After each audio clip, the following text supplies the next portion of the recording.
The wind howled through the frozen wasteland, biting at 10-year-old Malik's skin like sharp knives. Snow whipped through the air, swirling around him, stinging his face as he trudged forward. Each step felt like a battle against the cold, his body aching as he moved through the heavy, relentless storm. His arms were wrapped tightly around a fragile, crying bundle. The baby's whimpers barely cut through the wind, but Malik could feel the trembling heat from the tiny body against his chest, and it pushed him forward. Each breath burned like fire in his chest, but he didn't dare stop. The world was a blur of white and gray as the storm grew fiercer, but Malik's focus was unwavering. He wasn't just fighting for himself. He was fighting to save a life. Malik was no stranger to hardship. The cold, the hunger, the pain, it was all part of his daily existence.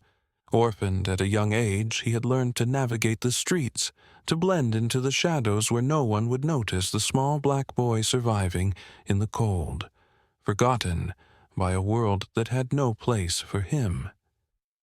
His life had been one of quiet suffering, never enough food, never enough warmth.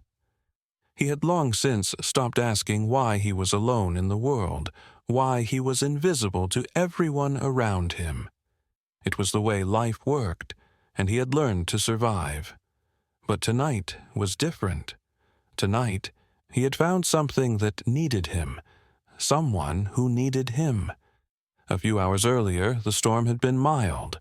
The streets were still walkable, and Malik had been huddled in an alley, wrapping himself in the thin blanket he had found days ago. His stomach growled, empty, but he had learned to ignore the pain. His hands were stiff from the cold, his face numb, but he could still move. He had to. His only goal was to stay warm long enough to survive the night. But then, through the wind, he had heard it. A baby's cry.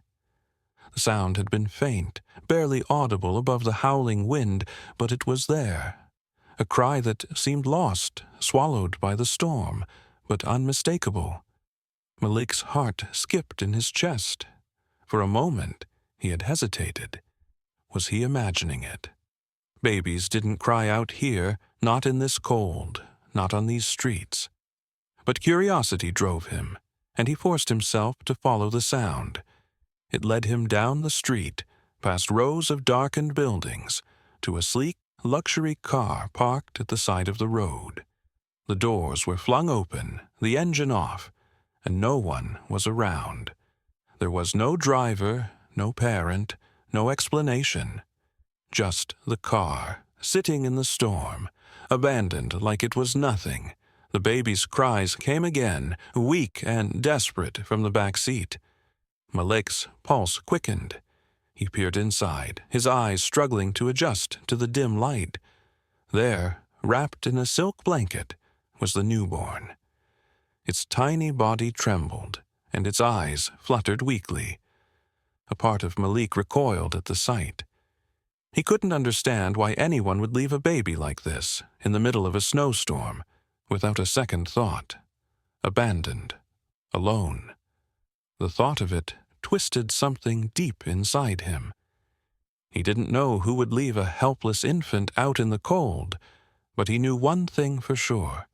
If he didn't act now, the baby wouldn't make it through the night. The wind howled louder, the snow now coming down in thick, swirling gusts. Malik's breath came in shallow gasps, his heart pounding. The baby's cries were getting weaker, its tiny hands twitching as it struggled against the cold. Without thinking, Malik carefully lifted the child from the car, wrapping it securely in his own threadbare blanket.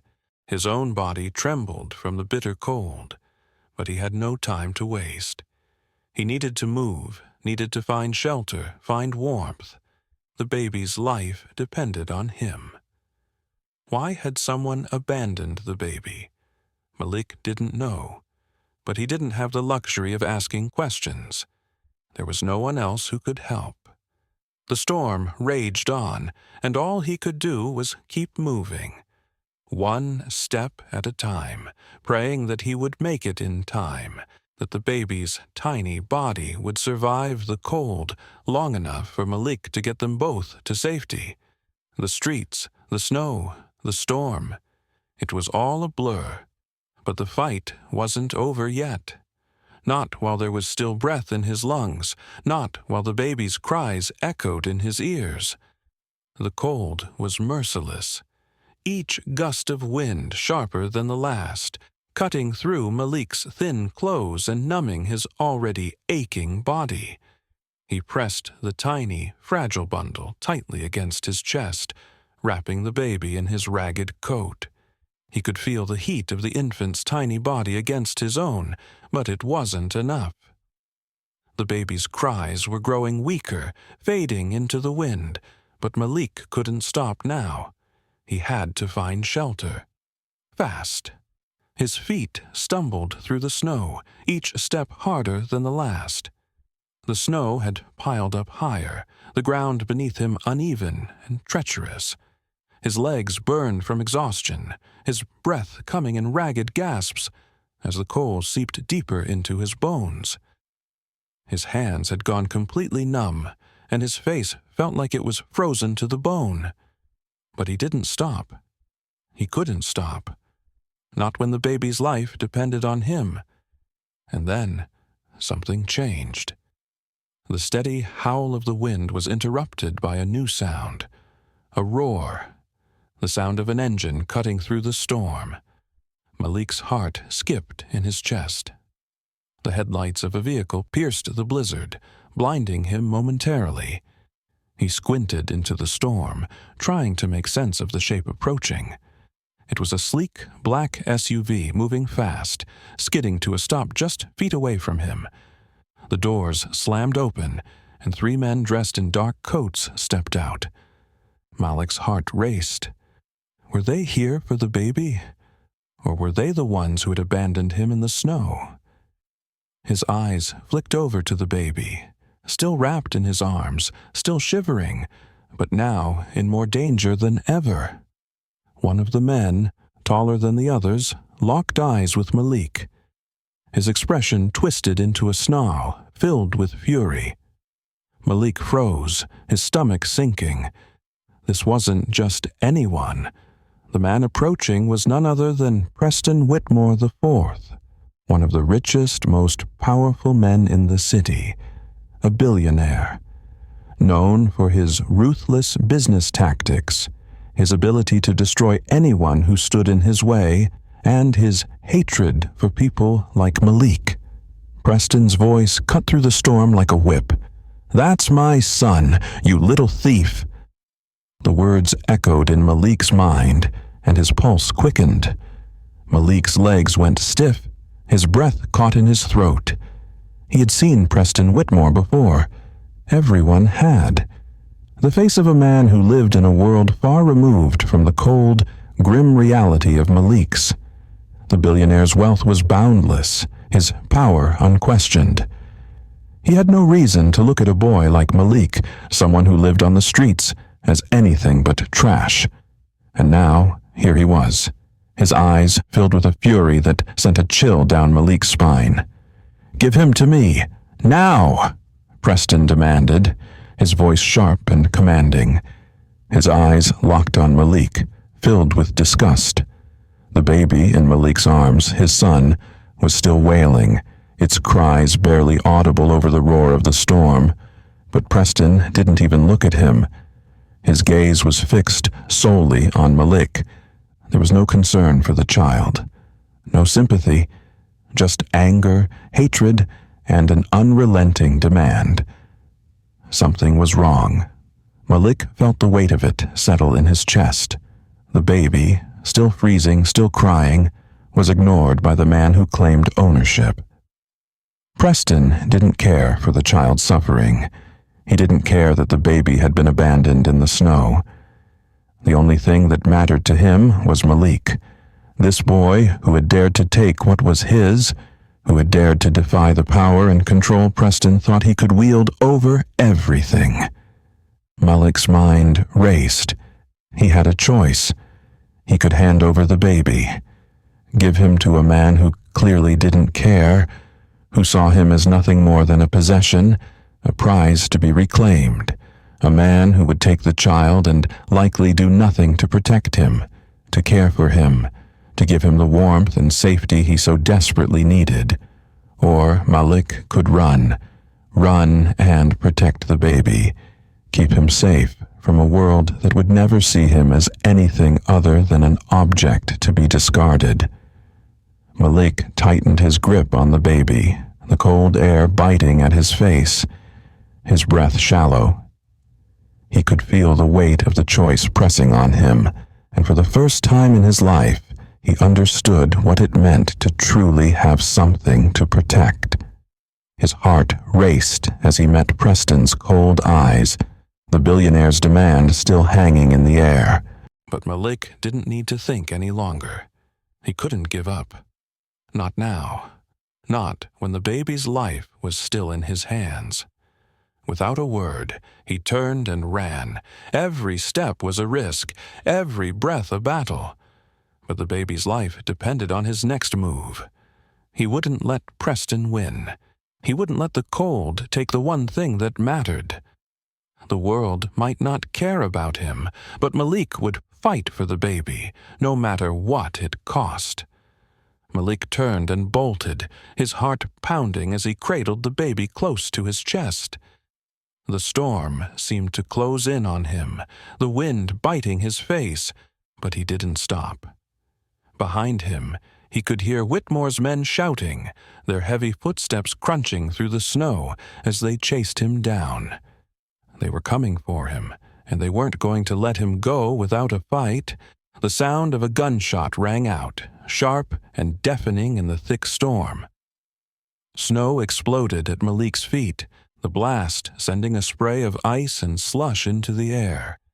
His heart skipped a beat, the realization sinking in that they weren't playing around. This wasn't just about a baby. It was about him, and the men who were chasing him would stop at nothing to make sure he didn't get away. Malik's breath came in ragged gasps, the cold air searing his lungs. His legs ached with the effort of running, but he wouldn't stop. He couldn't. The baby's life depended on him, and he wasn't going to let them take him back to that car, back to the cold, to the abandonment. He wouldn't let that happen. He darted through alleyways, his feet slipping on the ice, the wind howling in his ears, but he kept running. The snowstorm had thickened, the flakes now falling heavily around him, blurring his vision. He could barely see where he was going, but he didn't care. He kept moving forward, his body screaming in protest, his arms tight around the baby as he held on, desperately trying to shield him from the cold and the danger. Then, without warning, his foot caught on a patch of ice. His body pitched forward, the momentum throwing him into the snow. He crashed hard into the ground, his chest slamming against the cold earth. Pain shot through his arm as he landed, but he gritted his teeth, refusing to let go of the baby. The world seemed to spin for a moment, but Malik's grip remained firm. The baby whimpered, clinging to him, the tiny hands still wrapped around his shirt.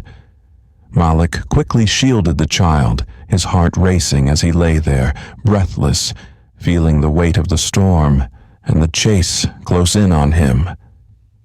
"I won't let them take you," Malik whispered into the wind, his voice a fierce vow, his breath misting in the air.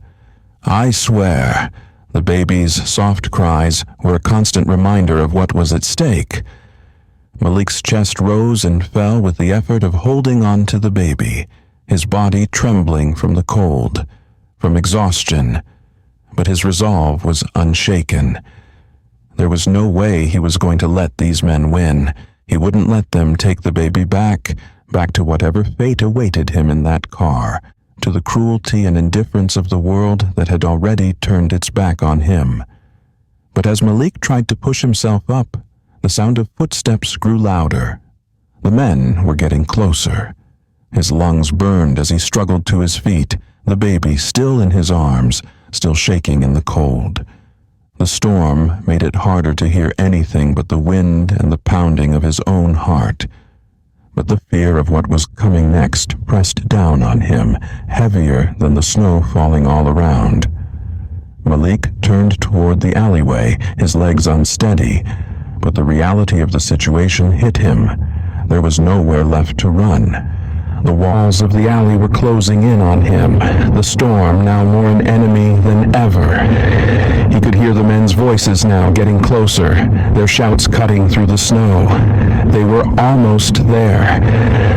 Malik's mind raced as he searched for an escape, but his body was giving out. Every step felt like it could be his last. The men would be on him soon, and then there would be no more choices, no more chances. Was this the end? Would he fail the baby now, after everything he had done to protect him? With his back to the wall, Malik didn't have time to make a plan. All he had was his will. He squeezed the baby tighter, closing his eyes for a moment, holding on to the promise he had made. He would not give up. He wouldn't stop fighting.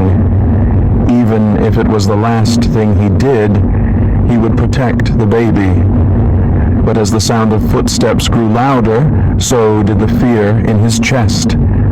He was running out of time. Just as the men reached Malik, their footsteps crunching in the snow, a new sound sliced through the blizzard. Sirens.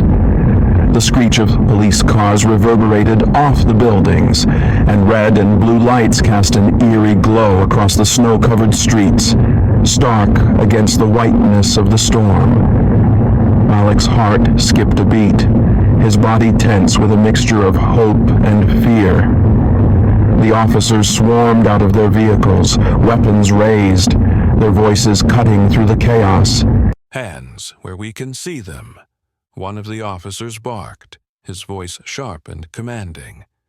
Malik froze, his arms still wrapped tightly around the baby, his breath visible in the air, as he slowly raised his hands, unsure of what would happen next. Whitmore's face twisted in fury, his eyes narrowing as he glared at the officers, but his men froze, their hesitation palpable. The tension hung in the air like a thick fog, each second feeling like an eternity. A police officer rushed to Malik's side, his eyes scanning the scene with urgency. He looked at Malik, at the baby still clinging to him, and then his gaze shifted to the bruises on Malik's arms, marks from the freezing cold, and the grip of fear that had held him for so long. He saw the terror in Malik's eyes, the raw desperation. The officer's expression softened, but there was no time for comfort. The baby's cries and the snowstorm's howl filled the air, but nothing could prepare Malik for what would happen next. A voice cut through the noise, weak and barely audible, but unmistakable in its distress. Where's my baby?" The voice trembled, its owner struggling to break free from the chaos. Malik turned, his heart racing as a woman pushed past the officers, her body battered and her arms shaking from the cold. She was drenched in snow, her dress torn, her face pale and drawn. But it was her eyes, wide with fear, yet filled with a sense of recognition, that locked onto the baby in Malik's arms. Malik's throat tightened, the storm still raging, but in that moment everything else fell away. The woman wasn't just anyone. She was Emily Whitmore, the wife of the billionaire who had been chasing Malik, the woman who had given birth to the child he held in his arms. And she looked terrified. "That man," Emily gasped, her voice hoarse with emotion, pointing a trembling finger toward her husband, Preston Whitmore IV. "He tried to kill us." The words landed like a bomb. Malik's eyes widened, and the officers around him stood still, the weight of Emily's statement sinking in.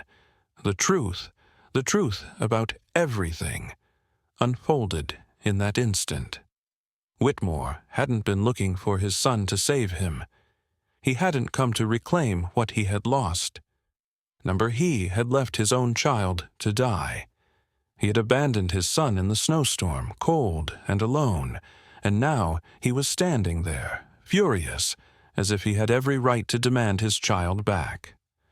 Malik's pulse quickened, the full gravity of the situation hitting him like a tidal wave. Whitmore wasn't the hero of this story.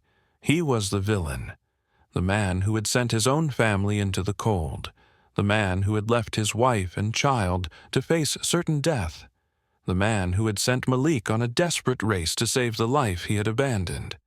Emily's gaze remained locked on the baby, her voice shaking as she took a hesitant step forward. "Please," she whispered, her voice breaking, "give him to me." Malik's hands trembled as he slowly shifted the baby into her arms. The warmth of her touch seemed to settle the baby, the infant's cries subsiding as he was held by his mother for the first time since the storm had started. Emily's eyes filled with tears, the relief of having her child back mingling with the terror of what she had just revealed. Whitmore stood frozen, his face a mask of disbelief, his fury giving way to something darker, something colder. But Emily didn't look at him. She only looked at the child in her arms, her lips pressed against his forehead as if she could protect him from the storm that had torn their lives apart. The officers took a step closer, their weapons still raised, but their attention now on Preston. The truth was undeniable. Whitmore hadn't been looking for his son to save him. He had left him to die, abandoned him in the storm, and Malik had been the one to risk his life to bring the baby back. The storm raged on, but for Malik, the chaos around him seemed to freeze. He had made it. He had saved the baby. And now, the truth that had been hidden behind wealth and power was finally laid bare for the world to see. In the days that followed, the world was shaken by the revelation.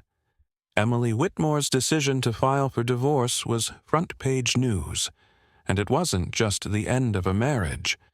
It was the exposure of her husband's cruel betrayal.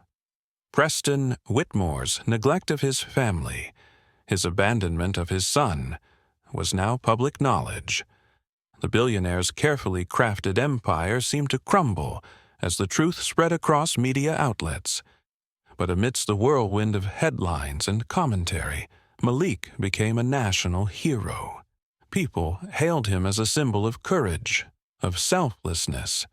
News segments celebrated his bravery, showing the footage of him running through the storm, clutching the baby to his chest, never once considering his own safety.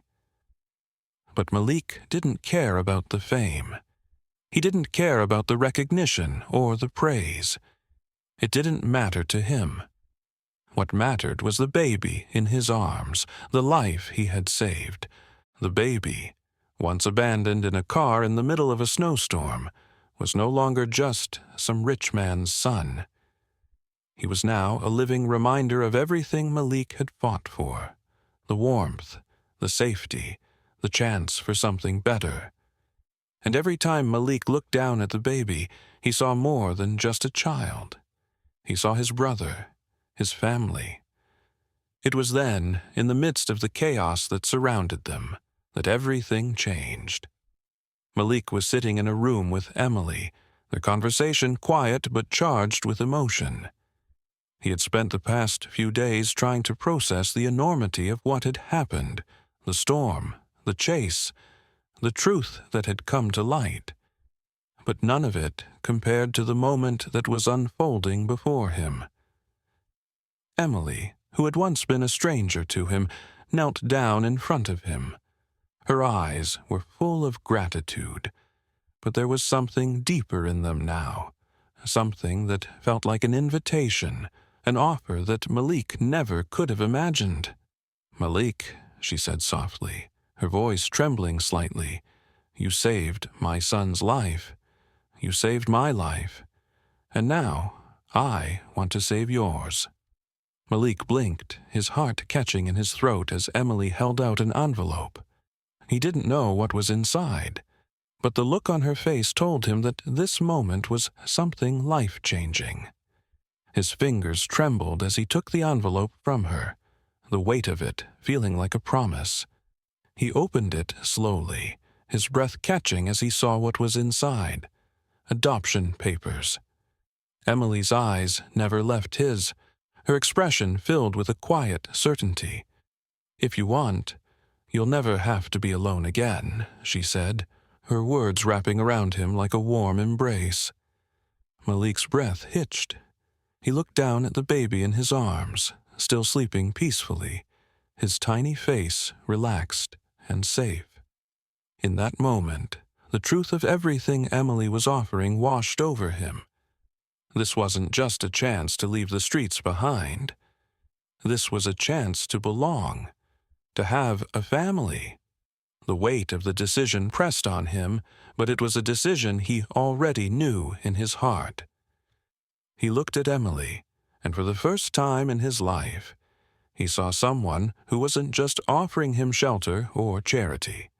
She was offering him a place in her world. The baby, no longer just a child of privilege, but now someone he could protect and love as his own, was his family. The child who had been abandoned was now his brother, and that made him part of something bigger than himself, something that Malik had never thought possible. "Yes," Malik whispered, his voice barely audible, but filled with the kind of certainty he had never known. "I want to stay." The words were small, but they carried the weight of a lifetime's worth of loneliness and struggle. They were the words that would change everything, that would take him from the cold streets into a life he had never dared to dream of. The snowstorm outside seemed distant now, a memory that faded, as the warmth of Emily's offer settled over him like a blanket. For the first time in his life, Malik stepped out of the storm, out of the freezing cold, and into a home that was waiting for him. A home where he wouldn't have to survive alone anymore. As he looked down at the baby, still nestled in his arms, Malik finally understood what it meant to be part of something real, something unbreakable. He had found his place, his family, and nothing could take that away from him. What would you do if you were in Malik's place? Would you say yes? Would you dare to take the chance at a new life? The decision, like Malik's, is yours. Years had passed since that fateful night in the snowstorm. The mansion, once cold and lifeless, now echoed with laughter, warmth, and love. The Whitmore estate, a place built on wealth but lacking in heart, had transformed into a true home, a place where the walls no longer felt empty and the air no longer held the chill of neglect. It was now a place that pulsed with life, the kind of life that Malik had never known but always dreamed of. Malik had grown taller, stronger, no longer the frail boy who had fought against the storm, fighting for his own survival. He had found a different kind of strength, one that came from the security of belonging, the joy of family, and the stability of a future that had once seemed out of reach. He had an education, a chance to pursue his dreams, and, most importantly, a family who loved him. The days of being invisible to the world, of going unnoticed on the streets, had long since passed. In their place was a life full of promise. The storm that had once threatened to take everything from him had, in the end, given him the greatest gift of all. It had brought him here, to this moment, to this family. A small giggle filled the air as little Nathan, no longer a helpless infant, ran across the garden, chasing after Malik with tiny but determined steps. The little boy's golden curls bounced with each stride, his face lighting up with excitement and joy. Nathan was 5 years old now, full of energy and curiosity, a child who had grown strong in the love and care of his new family. "Malik, catch me!" Nathan called out, his voice bright and full of life. Malik turned, grinning as he watched his little brother dash across the lawn. With ease, he scooped Nathan up into his arms, the child squealing with laughter as he was lifted high into the air. Malik's heart swelled with joy as Nathan wrapped his small arms around his neck, holding on tightly as if Malik was the safest place in the world. It was a moment of pure happiness, a moment of connection that made everything Malik had gone through worth it. "Gotcha, little man," Malik chuckled, his voice warm and teasing. "You really think you can outrun me?" Nathan giggled, squirming in Malik's arms. "I almost did," he declared, with the confidence only a 5-year-old could have. From the balcony, Emily Whitmore watched the scene unfold, a smile playing at her lips. Her eyes were full of gratitude as she took in the sight of her son, Malik, holding Nathan, their bond as strong as any blood relation. Emily had lost so much in the past. She had suffered under the weight of her marriage to a man who had been nothing more than a shadow in her life. But in losing that, she had gained something far more valuable. She had gained Malik, the boy who had saved them both, and in doing so, had changed their entire world. "Boys, it's time for dinner," Emily called out, her voice filled with warmth and affection, the sound of a mother's love that had long been absent from their lives. Malik looked up at her, a smile spreading across his face. He could see in her eyes the joy that he now shared with her, the sense of belonging that filled the house. They had both come so far. They had both been broken, but together they had healed. As they walked back inside, Malik felt the weight of the moment. The mansion that had once seemed unreachable, a place of luxury that had felt suffocating, was now a place that felt like home. It was a place where he no longer had to prove his worth, where he was loved for who he was, not what he could offer. This was home. This was family. And for the first time in his life, Malik knew he belonged. As Nathan grabbed his hand, pulling him excitedly toward the dinner table, Malik smiled, a sense of peace settling over him. It had been a long road, one filled with struggle, pain, and loss, but now, standing here in this home with the people he loved, Malik knew one thing for sure. The storm had nearly taken everything from him that night, but in the end, it had given him the greatest gift of all, a family to call his own. Would you have done what Malik did? Would you have chosen to save the baby, knowing the risks, knowing that it could change your life forever? Let's talk.